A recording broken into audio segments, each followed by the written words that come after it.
Good afternoon, everyone. Welcome to our event this afternoon. My name is Katrina McDougall. I'm part of the public engagement team at the Royal Society of Edinburgh. For anyone who has not joined one of our events this year for our summer events programme yet, the Royal Society of Edinburgh is the National Academy of Scotland, established in 1783. And we started our own summer events programme last year as part of the Edinburgh Fringe called Curious Minds for Curious Times. This year, obviously, we've had to launch an online digital event programme. We hope you've been enjoying our online tea and talk sessions and our panel events. Today's event is brought to you on designing a feminist Alexa. We hope you can participate and give us some questions in the Q&A box, and we hope you enjoy this event and look forward to hearing your feedback afterwards. But I'll hand over to our speakers and enjoy the rest of the event. Well, thank you, Katrina, for the kind introduction. So I'm Verena Risa. I'm a professor at Edinburgh University in computer science, and I'm one of the co-organizers of this event.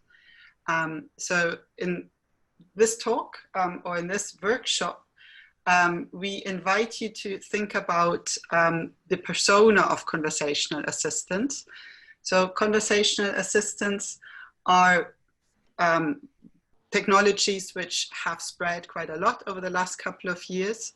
And there are, yesterday I was talking as part of the Tea and Talk program about the technological basis of how these systems are developed. And today we're looking more into the design process.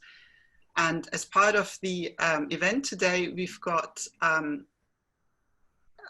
a very elusive panel of invited speakers. So we've got, and I let them introduce themselves. So first of all, my co-presenter is Amanda Curry. Over to you, Amanda. Hi, everybody. So I'm Amanda Curry, and I'm a PhD student. I'm working on sort of this topic, the personas, and more specifically focused on how these systems should respond to abuse and harassment. So I'm really happy to have you all attending the conference, but the talk, sorry. Okay.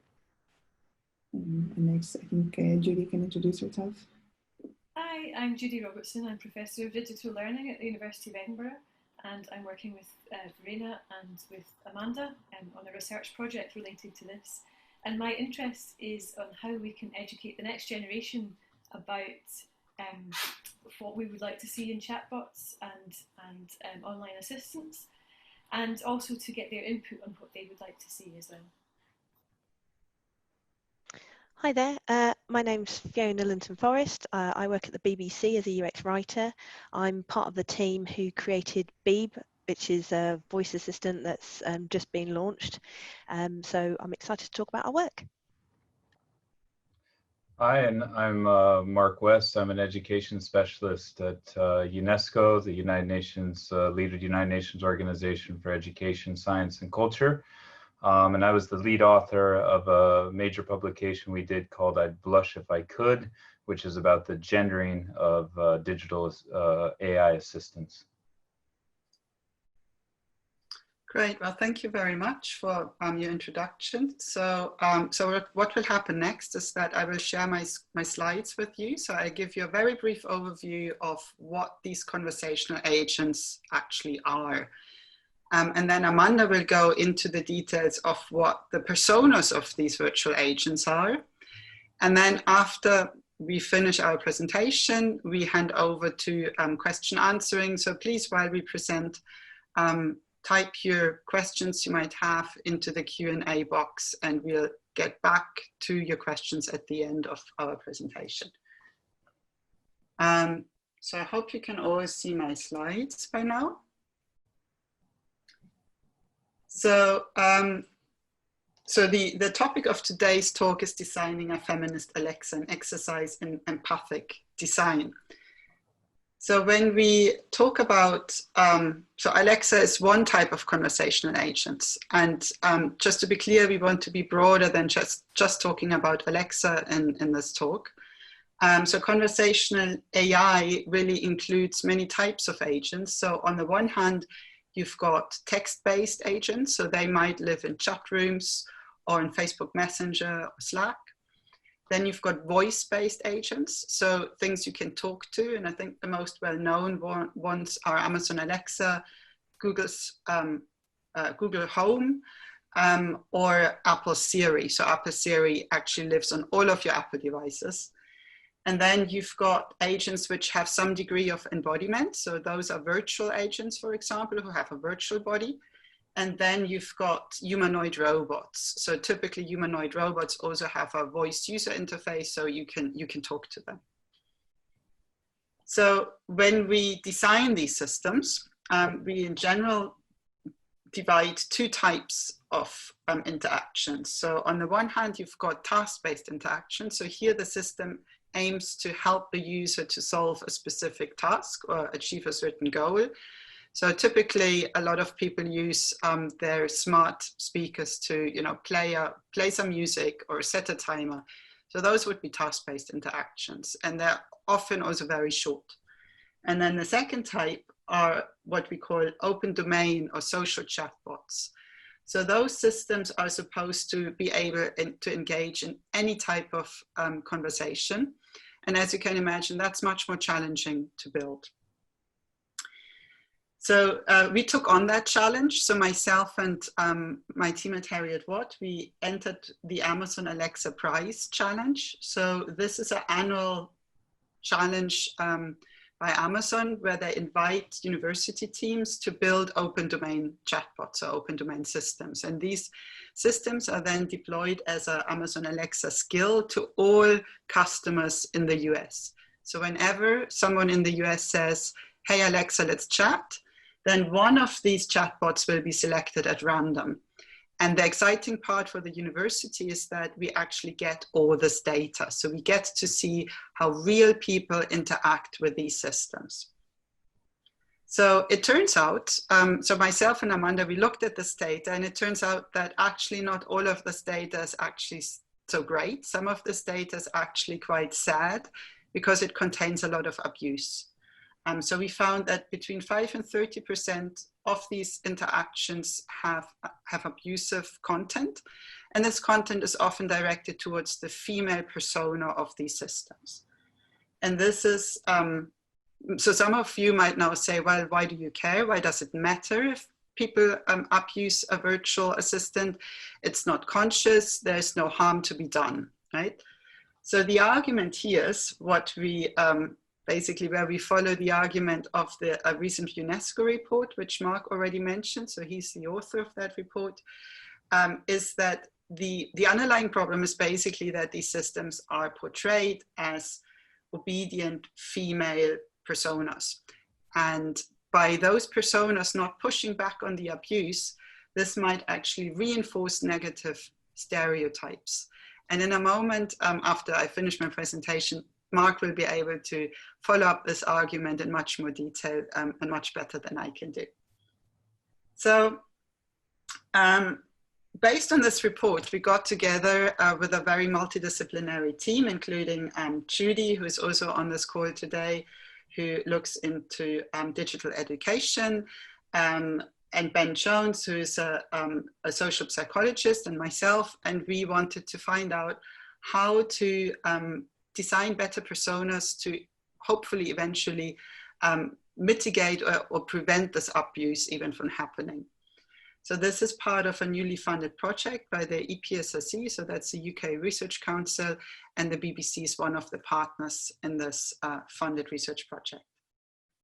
So I think the general question which we haven't addressed so far is what is a persona, right? What is a digital persona? So I like to make the analogy between a graphical user interface. So in the early days of web design, people experimented with the look and feel of a web page. So they chose different colors, different fonts, and it really these type of design choices represent the brand. Right? So the brand you want to represent on your website is partly expressed through these design choices, and it's also supposed to be increasing engagement and be a pleasant experience. So similarly, now we've got these voice user interfaces coming up, and we have to make similar choices. However, now these choices are not about colors or fonts, but they're about which word, which voice are we using. So is it, for example, a female voice or male voice? What's the word choice? How does this thing talk to us? Are there any sound effects? And so on. And all of these choices actually evoke some sort of virtual character in the user's mind. So how they might imagine this virtual being to look like. And that's part of the idea where this workshop is based on, where we want to get you, so the general public, views on what they think this persona looks like at the moment and what it should possibly look like in the future. And at this point, I'm going to hand over to Amanda to talk about how personas of current systems are designed right now. Okay, so I'll start sharing my screen. Marina, if you can stop sharing your screen, sorry. Okay. Okay. So continuing from Marina, I'm going to tell you a little bit about the personas of current assistants. So first, there's the most popular one, which is Amazon's Alexa, and also the one that we have more experience dealing with, having done the Amazon Alexa challenge. So needless to say, from its voice, it has a female persona, but there was also an interesting paper published earlier this year where they had people try and describe the personalities of the different commercial assistants. So we had Siri, Alexa, and Google. And it was very interesting because Alexa was perceived as being significantly older than the other two. But this isn't something that Amazon has explicitly said. We have, on the other hand, this description: smart, humble, helpful, and sometimes funny. That's the description that Amazon did give for the personality that they figured behind Alexa. And the image I've included is also from that paper. So in that paper, they had people actually use an avatar design to draw what they imagined Alexa would look like. And then they overlaid all the images, and this was the resulting one. And next we have Siri. And again, here I've included another image. Now, what's interesting about this one is Siri is actually, the default voice is male for UK English, Arabic, Dutch, and French, but it's otherwise female. And it's interesting when you look at the avatar that it's slightly more male looking when you average them out. And I think also interestingly, the description of the personality that Apple gave, so this is also friendly and humble, but also with an edge. It's interesting that again, we see this friendly and humble idea, but all of the companies want to give it a more clear defined persona. And that's also actually shown that it's perceived differently by different people in the paper that I was talking about before. And that's a paper from the University of Waterloo and the University of Lille. And this shows that the companies have put actually quite a bit of thought into how to define the personas, and they actually employ screenwriters and professional writers to actually define the personas more clearly. Now, for contrast, we have Xiaoi's, which is a chatbot that is not a commercial chatbot. So differently from Alexa and Siri, it's not transactional. It's more you just make chit chat about the weather or your weekend, the movies that you like. And in this case, they actually have defined more characteristics for it. So we have a specific age, which is Xiao is 18. And the description of the personality is also quite different, right? So sometimes sweet, sometimes sassy, and always streetwise. And when Xiao is, so it's normally in Chinese, but it was launched in the US in English and then in Europe under the name Zoe, and it's been discontinued now, but you can see also the avatar is quite different. And the personalities, when you talk to these chatbots, are completely different. And I think something that's interesting in the contrast between the commercial and the sort of just chit-chatty ones. I mean, Xiaoi's is actually run by Microsoft, so it's also sort of commercial, but there's no task-based component to it, is how much more work actually goes into having an avatar and a more sort of, I guess, interesting and defined personality. So I'm going to show you a little video of Shawis, actually, which hopefully, can people hear this? No? Okay. Maybe we can skip the video if nobody can hear the... I can send a link around for the video if anybody's interested in listening to it after the talk. It's quite interesting actually to hear the voice that they've chosen for Shawis, because it's quite, I think for people in Europe it might sound actually quite childish, but I know that typically in Asian countries it's more typical of like a manga character or something like that. So yeah. And finally, I want to go over Beeb, which you'll hear more about from Fiona later on. And I think what's very interesting about Beeb is that even though it is sort of a commercial system, it's got a sort of northern UK accent, and it's got a male voice, which is very different from the other commercial operations. So since the audio is not working, I had a video so you could actually hear what Beeb sounds like. I don't know if Fiona will be able to share it later, but otherwise I really recommend that everybody go and listen to it, because it's very, very different from the sort of standard non-regional accent that all the other commercial systems have. Now, what I did also, I wanted to look at general, try to draw some conclusions from all the personas that these chatbots can have. So I looked at 14 popular chatbots. So I looked at the commercial ones, but also the more popular, just chit-chatty chatbots, like I said before. And what I basically looked at some of their characteristics. So I found that 71% of them are female, or at least female by default, even if you might be able to change the gender, and all of them are young. And in fact, most of them that actually will tell you an explicit age tend to be around the age of 18, which I think is interesting and potentially questionable. And also interestingly, only a few of them were explicitly non-white. I think there's no specific like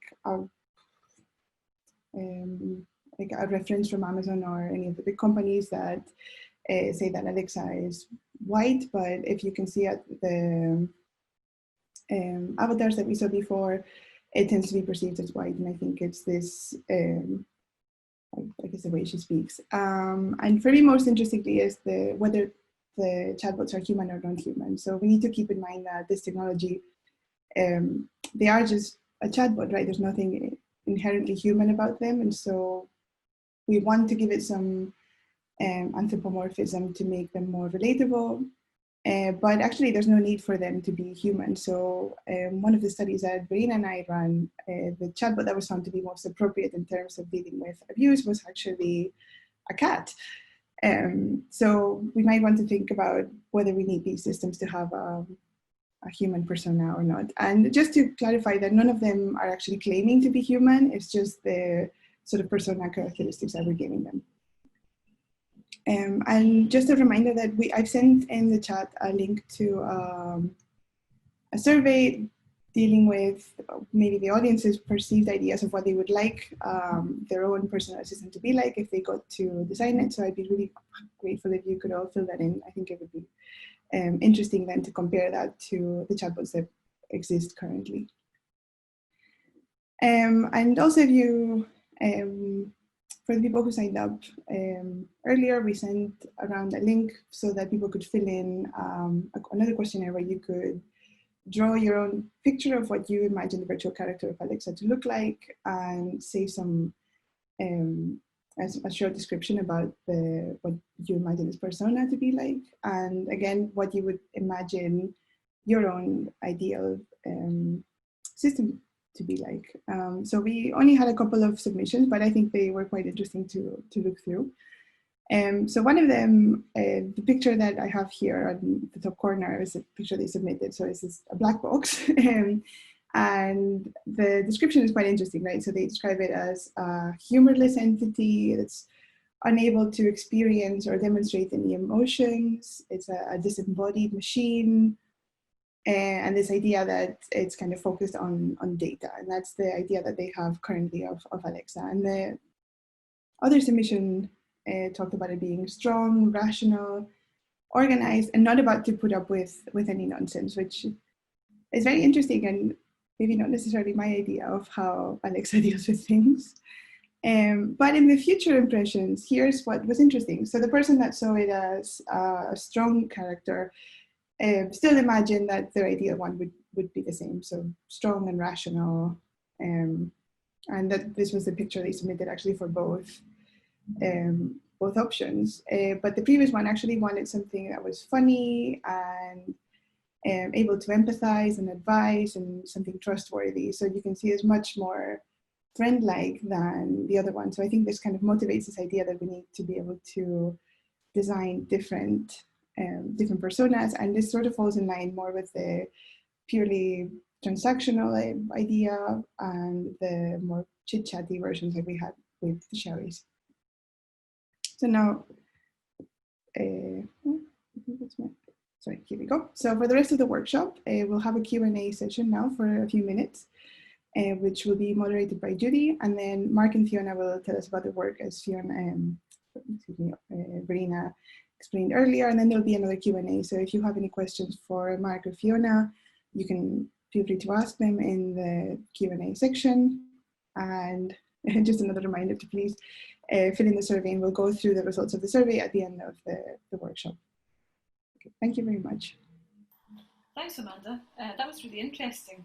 And it looks like the audience are interested. They've got some questions, particularly about the study which you mentioned there, which you did of responses you're getting in for your chatbots. So people are interested about the high proportion of abusive content.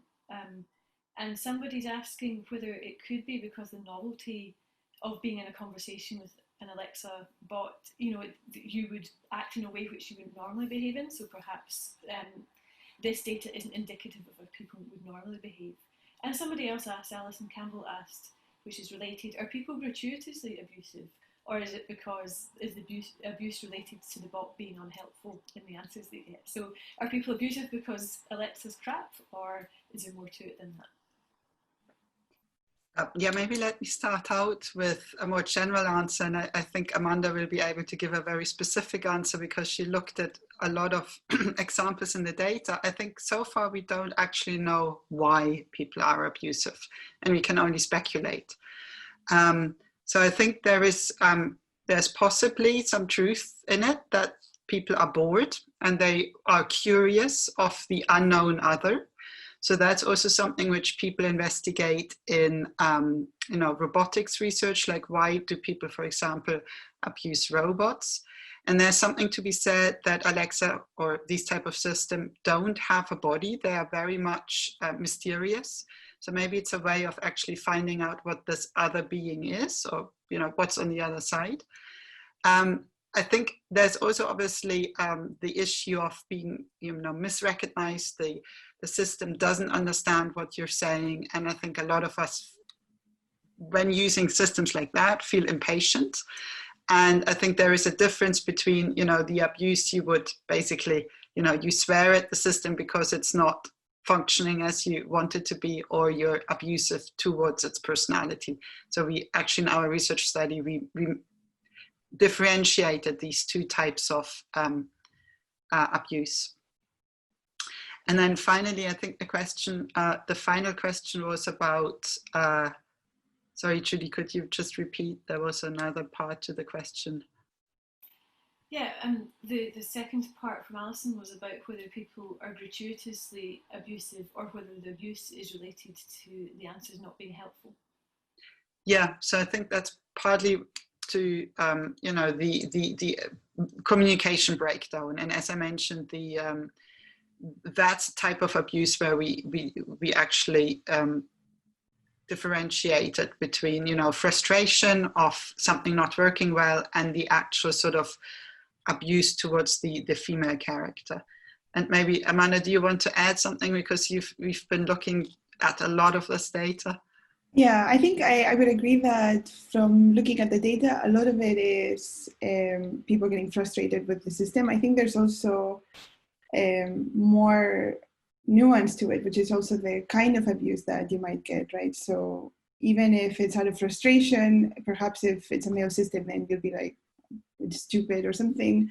Whereas the kind of abuse that people say towards the female systems, maybe, is actually weirdly much more sexualized and much more sexually violent. And I would also agree that there is some element to it of trying to understand and test the limits of the technology.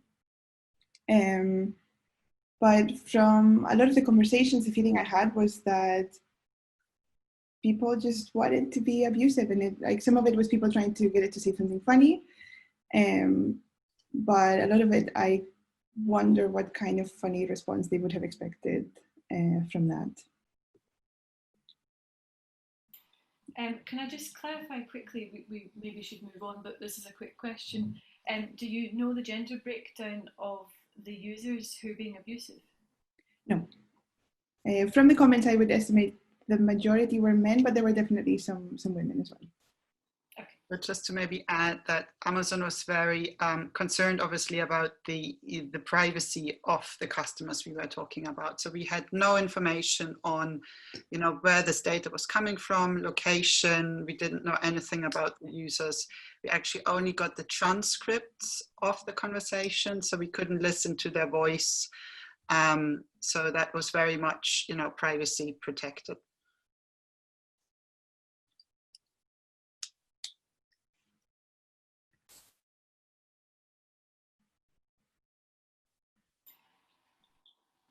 Verena, would you like to move on with the next speaker, or do you want to? There's loads of questions and there's loads of really interesting design comments. Yeah, maybe in the interest of time, shall we hand over to the next speaker? So if I can invite Mark West. So he's the author of the report I briefly mentioned. And I want to invite Mark now to to explain to us in a bit more detail what the report, what the argument of the report is, and how the report was conducted. So over to you, Mark.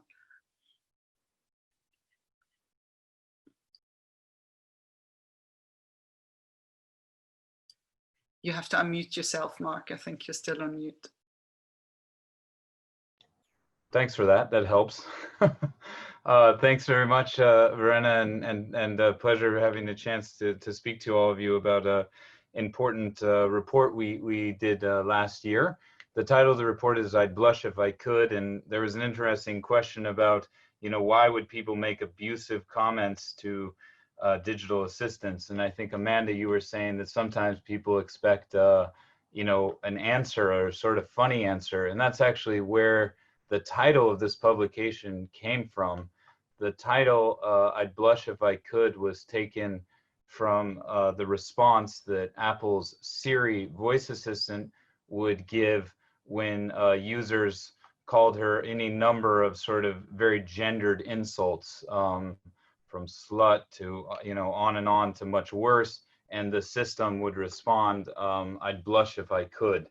So this sort of very meek, somewhat playful answer seemed to characterize a lot of early version voice assistants that we looked at and studied. As Verena mentioned, I work in the education sector of UNESCO, and UNESCO also focuses on issues of culture. And so we wanted to sort of understand why were all of these voice assistants women, and what sort of messages that might be sending, and could there be a better path forward. So I'll just sort of go through some of our research to help. This is, again, a section of a larger publication about why there are so few women in computer science positions when it comes to sort of engineering, software, and these other systems, very few women represented. And we think that this also has a lot to do with the sort of default gendering of AI assistants to be female, is when you look at the teams that are actually building the technology behind this, they tend to be overwhelmingly male. So this also comes from I love this. The software company did a study to see if anybody could name a woman leader in technology. And remarkably, only about 10% of the respondents, this was done in the United States, but only about 10% of the respondents said, yes, I can name a woman leader in technology, which is pretty pathetic. Almost all the respondents said they could name male leaders in technology. But here's where it gets a bit interesting. Of that group that said, yes, I can name a woman leader in technology, only half of the people asked a follow-up question, who can you name, would venture a name. The other half just said, actually, I don't know. I thought I knew. But here's where it gets really crazy. Of the group that ventured an answer, guess what were the top responses? Number 1 was Siri. Number 2 was Alexa. So basically, you have a thing where people are somehow associating women leaders in technology with technology that has been built by teams that are almost entirely male. So I think that study sort of brings us full circle with these sort of complex gender issues and questions. So anyway, why is this important? I mean, we're looking at, right now people interface with the computer using their hands and their keyboards and everything else. And all projections are that in the future you will interface with machines and computers through voice. And this is showing you that already voice searches are getting close to keyword searches, by 2020. And we looked at a number of studies that would say things like by 2025, it's expected that the average person in a number of countries will have more conversations with AI voice assistants than with their spouse. So, the frequency and volume of these interactions with these AI voice assistants is expected to just continue rising exponentially. Between 2008 and 2018, the frequency of internet search queries increased 35 times. That growth is expected to continue at that rate. So then we get into this interesting issue. Why, you're interfacing with a machine. It's obviously not a gender, but this is where these come from. So this is Apple's Siri. It's a female name, and it is named after a Norwegian guy who was behind one of the early versions of the iPhone, the first version of the iPhone that had Siri. This is a Norwegian goddess who leads you into victory, and that is a real depiction of her. Again, young, sort of sexy, tall. Then we get into Microsoft. This is Cortana. Cortana is named after a video game character in Halo, the video game Halo, and she is a hologram in the video game, but again, this sort of very young woman, sexy, and she's unclothed in the video game.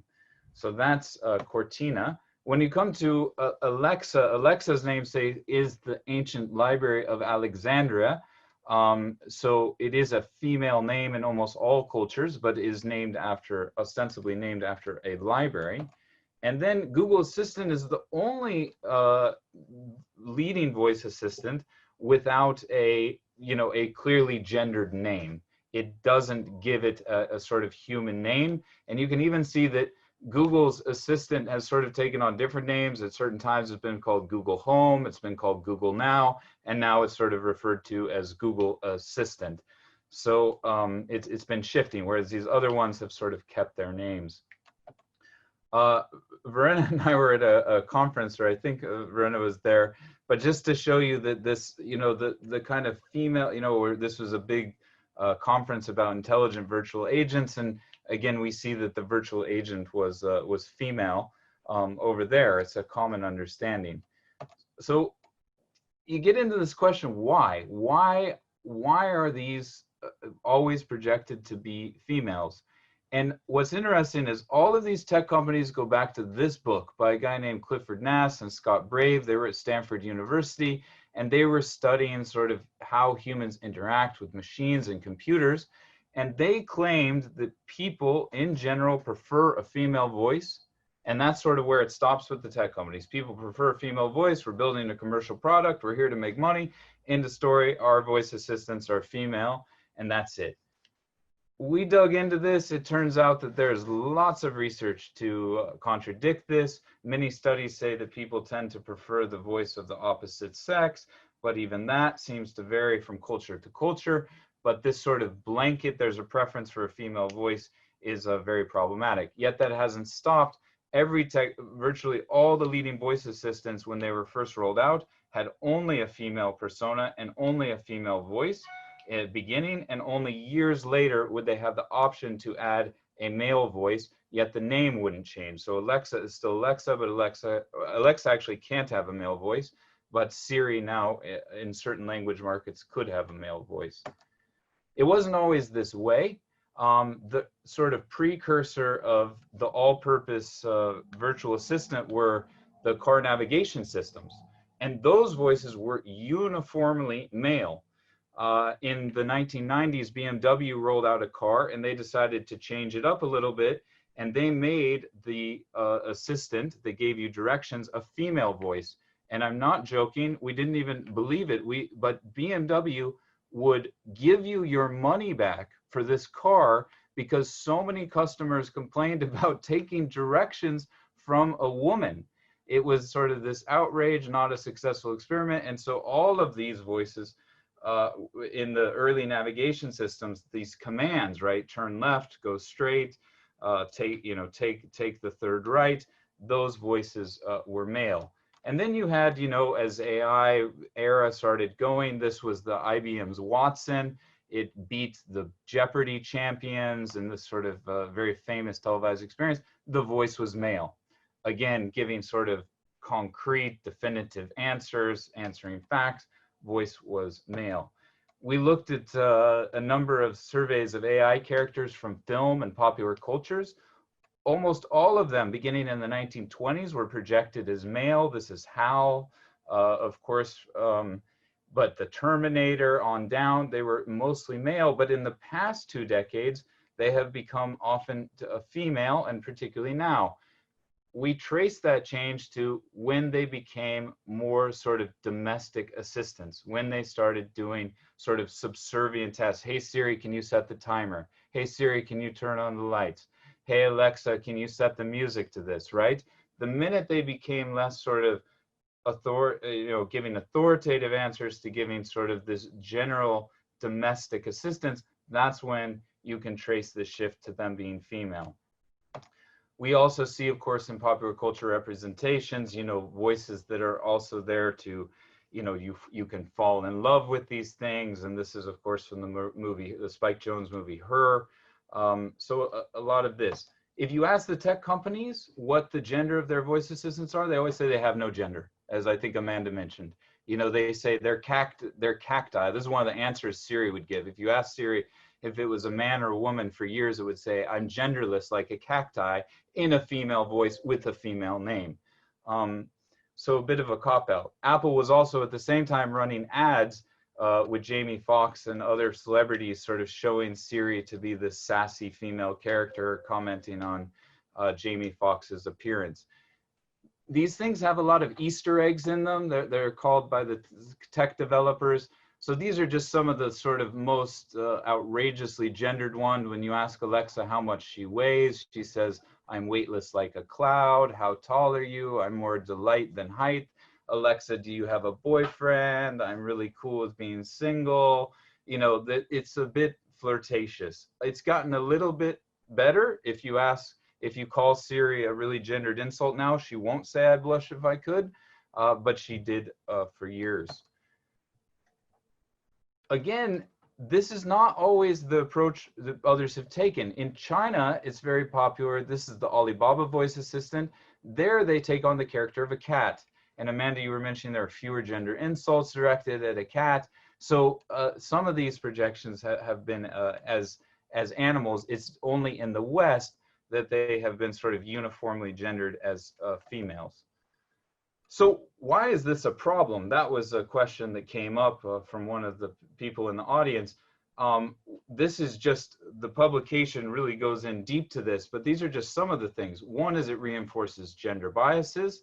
It models a tolerance of sexual harassment. I mean, I think that if somebody, you know, gives some verbal sexual abuse to a woman walking down the street, I don't think her answer is, I'd blush if I could. You know, it gives these sort of playful answers. We also did, and I'll talk more about this, but we did tests of sort of verbally abusing these virtual assistants. I've said horrible, horrible things to all of these assistants, and never do they tell you to stop. It never will say that's inappropriate. That again is beginning to change. This publication has forced, I think, some of these changes. But these are some of the reasons why this is so problematic. It makes women the face and voice of these sort of servitude and, you know, making dumb mistakes and other things. This, I just wanted to point out, this is when Samsung rolled out its, what was expected to be a sort of leading voice assistant. They haven't been sort of put a lot of more investment on this, but when it was rolled out, it was a major project. But you can see here, these sort of ridiculously gendered adjectives. You know, the female is Bixby, and she is chipper, clear, and cheerful, but the male is assertive, confident, and clear. And I think this just plays into a lot of these stereotypes, you know. So this gets into some of these, you know, abusive things, and this is what these, you know, these sort of pathetic responses that these systems would give to these, you know, very sort of gendered responses that people give. And the publication says more about this. You know, and what are the messages that this sends to young women, and what are the messages that this sends to young women who might be interested in going into tech? Obviously, very, very problematic. You know, that these voice interactions are deeply personal. There's a lot of research to show that a voice interaction carries a whole lot of emotional resonance, and so we're sort of modeling gender norms that I don't think we want to move towards. The future is also looking quite scary. This is sort of the future of customer support. This is a character called Ava. And Ava, the next time you call the bank or in a few years, Ava will answer the phone and ask you to turn on your video camera so she can video chat with you. And Ava's smart enough through the video camera to kind of read your expressions. And Ava will help you out with your customer support questions. Again, very gendered, this sort of, you know, young woman. But again, Ava will take all sorts of verbal abuse and other things and almost never tells a customer to stop or that something might be inappropriate. We also modeled that these things are also, you know, give kind of very limited responses to questions. You know, that when you type a search query, you get a long list of answers. But by definition, a voice query, you only get sort of a singular answer to a question. So we were looking at the time about who's the president of Venezuela, when that was, you know, sort of very contested. And the system, the voice assistant would just say 2 names. And if you asked, why is it 2 names? The female voice assistant would refer you to the browser. And the browser's names, we noticed, were often a bit male. For example, Safari for Apple, or Explorer for, you know, for the Microsoft system. So a bit these sort of meek answers that are given, or simplistic answers that they have being given in a woman's voice. And so I'll just wrap up here, but, you know, so what do we do about this? This is a problem, we recognize it. What, you know, what should we do? Where do we go? One thing is, you know, could we just teach people to be a little nicer to these voice assistants? I'm not sure. There's kind of 2 camps. Some people say, I treat my voice assistants like terribly. I'm not going to anthropomorphize them. They're machines. I don't say thank you to my toaster oven. I don't say please to my microwave. I'm not going to say it to my phone. Other people say that's dehumanizing. In the book, we looked at a lot of essays that were written, women saying that they won't date men who kind of are sharp with their voice assistants. You know, so I think society is coming to some sort of understanding about how we should treat these things that are projected as humans and with human personalities. You know, one I think clear advice we have is that when you buy a new phone or a new system, you have this you know, interface where you set the thing up. Currently, none of those systems allow you to select whether you want a male or female voice. It automatically assumes you want a female voice. We think one of the easiest steps that people could take if you're going to anthropomorphize these things is at least allow people to select in the opening sequence. And this is a Chinese operating system that does allow people in the initial setup to select whether they want the assistant to be male or female, rather than assuming they should all be female.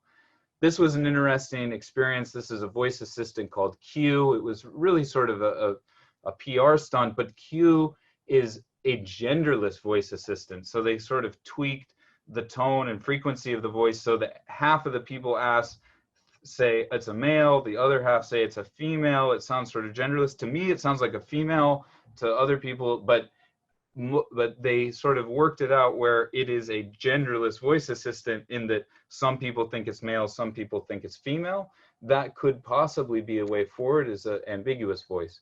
But I think maybe a more promising way is to project these things not as humans, but as characters. This is Kip, a chatbot assistant, and Kip was selected to be a penguin because, believe it or not, a lot of animals people associate with a gender. If you have a rabbit, people think it's a female. If you have a bear, many people associate it with a male. So this penguin was not really assumed to be male or female, and hence the choice from Kip to have it be this assistant. This is a chat assistant called Poncho, who was this sort of cat. It was still sassy, it was still kind of rude and had a personality, but it wasn't a male or a female. And then there are these other assistants that just sort of shut down any kind of gendered things. This is a banking assistant called Kai that's used in Japan. And you see that anytime they ask, you know, these kind of, will you marry me? Will you date me? It just sort of immediately pushes the person back to the task at hand. And then finally, I'll leave you with our recommendations. I won't try to go through them all now. But these were the recommendations that we had. We have a series of almost 20 recommendations about how to ensure that these are you know, moving us not towards a sort of 1950s or 40s or 30s version of gender, but moving us towards an era of greater gender equality, and hope that tech companies will sort of take some of these on. But we've been encouraged that since this publication has come out, we've noticed a lot of changes. And we also understand that this is at least widely read by a lot of the teams that are doing some of the work to create these voice assistants. Sorry, Verna, I think I'm a bit over time, but we'll stop there. Thanks very much. Thank you very much, Mark. That was a great talk and a great summary of a lot of the upcoming questions, I think, on the chat as well. So can I hand over to Judy to maybe post some quick questions at Mark, only maybe one or two, and then we can hand over to Fiona. Yep, so one pressing question, I think, is does the cat in China's Alibaba have a female or male voice? It has a sort of machine voice. It's not really male or female. And I wanted to say that even right now, right? Even I got a brand new iPhone here, right? You know, most updated operating system. Siri's voice is still, it's not totally human, but they are going to get there. And if you've listened to the new voice assistants from Google, you cannot distinguish them from humans. It's you know, they've done these experiments where they will call and make appointments and other things, and people can't distinguish them. So there's still a layer of artifice, but that layer of artifice is going to go. Some people argue, and I think quite persuasively, that it's not a human. We almost need like a third gender, you know, a obviously machine voice. And I'm thinking of like these early machine voices. You remember like the Stephen Hawking's had this sort of very, you know, mechanical kind of voice. Obviously he had trouble speaking, but as I understand with Stephen Hawking, they would update the assistant and they could say, you can speak more clearly or more like a human. He said, no, I like this voice. It's my voice. People associate this voice with me. I want to keep it. And maybe we need something to clearly cue to people that that it's a machine that's talking. In California, it's in the publication actually, a few days before we went to press, California passed a law to require that anything that calls you that's not a human has to announce at the outset of the conversation that it is not a human, because they're so easy to trick you with political ads and other things and can engage in conversation. And sometimes you can talk for a few minutes and you don't even realize you're speaking to a machine. So do there need to be some kind of cultural and legal frameworks to ensure that you know, and maybe there can be a sort of universal thing, just as we have, right? Across cultures, you can kind of distinguish a male from a female voice. Maybe we need a sort of third way, which is a machine voice. Yeah, that makes sense to me. I'm just going to observe that we reckon that Kip is gendered by the hairbow, penguin or not. Tell that person they're not the only one to point that out. I know that the hair ribbon is a little bit, might be a female penguin, agreed. But other people point out the penguin is also sort of blue, which is usually associated with males. So I don't know. I think that one can run and run. Pass over to Fiona now. Thanks, Mark. Yeah, so I'll give you a quick run through of some of the work we did at the BBC. So BBC has already got some voice skills on Alexa. So we've got news and CBeebies for kids to use, but we didn't have our own assistant. So we've only just started to have to think about this sort of thing. And so what we've created, we've got to a point now where it's sort of in test and you can get it on sort of Windows Insiders and start to talk to it.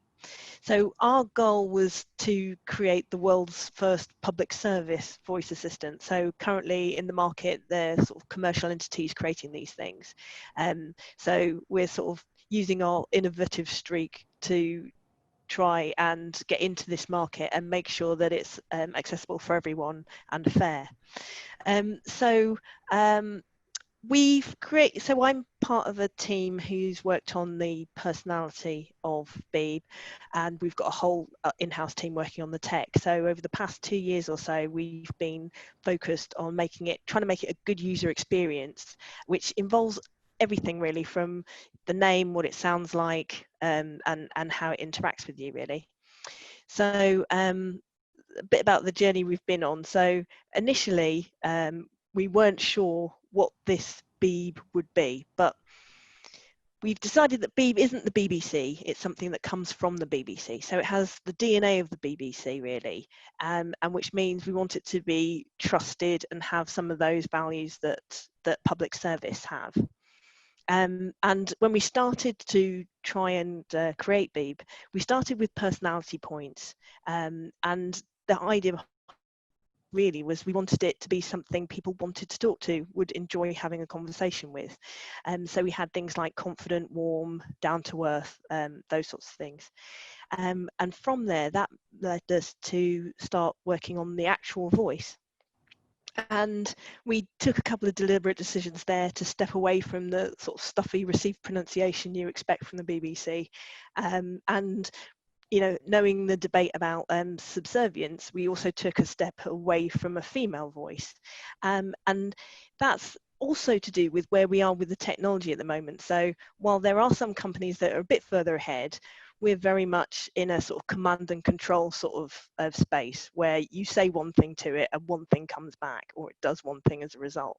So while the ambition is conversation, technically we're not there yet. So we've got that thing where Beeb sounds male but is genderless, and the idea is that in the future we will have more voices, but it actually takes quite a lot of work to create a voice. So we started off sort of with something like 2,000 lines that we had to write to be recorded by the voice, and then that needed all to be synthesized, and it's taken us up around 6 months to get to where we are at the moment, and we're still tweaking and we're still working on it. But when we were writing those lines, one thing that became clear was that we weren't all talking in the same way. So we have a team of writers creating that modelling script. And we found that, so some would say it had a sister, and some would say it didn't have a sister. And so, like, well, from the personality points, it doesn't, you know, you can be confident with a sister or without. So we needed to work on the backstory, and so this is where we made some key decisions about Beeb knowing it's an AI, that it has no gender, which means it has no body, which means it has no age, it has no family, and that not only informs what it says but how it says it. So we also try and avoid embodied language, like "I see what you're saying," things like that. We've sort of imagined it as a coded spirit roaming the internet with the energy of the curious. So that's to sort of invite this thinking about it learning, because it's not the final thing. It's going to grow and change. So it's not an all-knowing AI. And then the other point was that we wanted it to be modern British. So it's for, you know, a global audience eventually, but there is something British about it, which is what we wanted. So where we are now is that it's in the test phase, and we're working to try and iterate and improve on what we have with public feedback. And part of the way we do that is we've got a team of writers that come in and help us write some lines for that. So that's a quick whistle-stop tour of 2 years' work. Fiona, that was fascinating. It's really interesting to hear how you designed that. I wonder if you could maybe help one of our audience, Una Patterson here, is wondering would it be possible to have an assistant use the dialect of the user? You mentioned kind of a modern British feel. Did you think about whether you wanted dialects as part of that? I mean, I think ultimately, if we had all the money and all the time, we'd have a multiverse of voices and give people the choice. But one of the interesting things that, you know, we're thinking about is, well, do you know, Londoners only want to talk to Londoners, or, you know, do black females only want to talk to black females? You know, is there some universality in a voice? And that's one of the things that we found, because we know that when people hear a voice, they will automatically start to assign it, you know, a personality. It's one of those things that you have with like radio DJs. When you hear them and then you see them, you're like, that's not what I thought. It's because you've already built up a picture in your mind. So we wanted to try and steer that picture a bit with the voice we chose. But in the future, if we do have a multiverse, then we'll have less control over that, which would be interesting.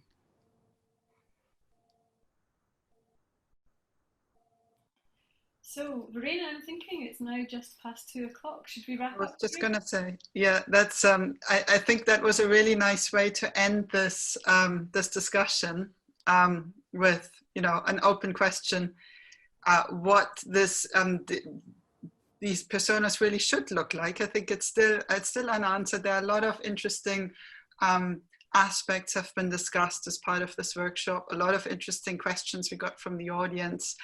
Lots of interesting points, both by Mark and Fiona. It was fascinating to hear, you know, the theory and then the practice of how things are designed.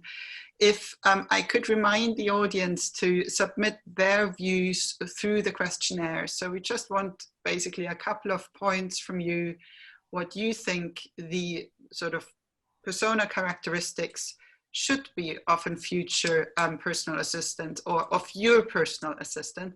Doesn't have to be a general one, but the one you would like for yourself. And we're going to use this data to inform an upcoming research project, which I briefly presented earlier. And we are also happy to share this information with you or the participants after this workshop. So at this point, I want to thank everybody who was part of today's discussion and part of the workshop. Special thanks to Judy for moderating, for Mark for joining us from Paris, and Fiona for joining us from the BBC. It was a really great event, and it was a pleasure to have you all here. And I also very much enjoyed the questions from the audience. And please feel free to follow up with us through the questionnaire, submit your ideas. We'd love to hear from you. Thank you very much.